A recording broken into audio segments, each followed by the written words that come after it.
Manipur ge sanaroi singna malemda achawa fida ama kanba ngamle Eikhoigi leiriba talent kaya ashibu atoppa leibak singna namthanaba hotnarambani haida Chief Minister N Birena phongdokhrei wafam masi Uttarakhand pangthokadaba 39 suba National Games da saruk yarugadaba Manipur gi sanaroi singbu pledging ceremony thauramga mari lenena phongdokhibani National Games asida Manipur gi sanaroi chamri romna discipline 38 da saruk yagani hairi Manipur Olympic Association amadi lenga ki Department of Youth Affairs and Sport na sinduna CM Secretary Pangthokkiba thorom adugi manung chana sanaroi singna Manipur bu sak taknaba pugadaba fira su Chief Minister na khusinakhi thorom aduga mari lenina Chief Minister na makhata na hai pikraba Manipur bu sanaroi singna malemda sak takpada achoba thodang lauri thodang asibu mapung fana makhata na launabagdamak lantheng kaya thengnaraba su hanba leitana hotnariba asimakta singna chakthokpa poi sanaroi singbu pukning thogatnaba su lengak asina leptana hotnari National Games da goal laurakraba sanaroi sing thabak pinaba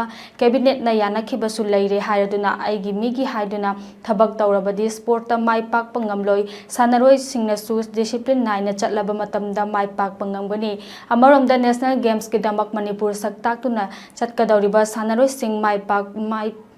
paktuna Manipur gi mai puraknaba wafam Chief Minister gi mai kaidagi yaifa paujel pirakhi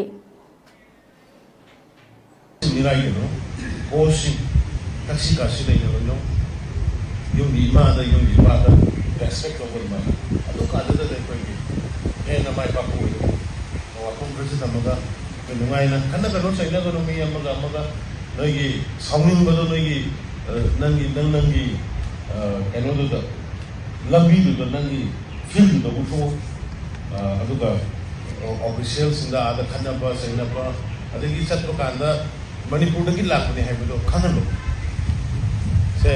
isim batal nama pilih pokada, hak perlu ada kan, patang tuang, kalau kau nak jadi menteri kau berapa selalu, sana nama besok nama ialah kalau besok bicara kan makudo, nampak tak tuang, makudo kau berapa selalu orang industri mana, adu di civilization, civic sense, segi mayam kau siam, kau anak itu tak nanti, saya isim omgi. Lising ani ga ai buar di leiba adu lising ahum hena pala ga lava ba civilized community ni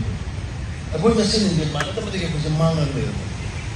kuja te ko nam tinga mo apoi ki unity la re ananda ne koi defito mo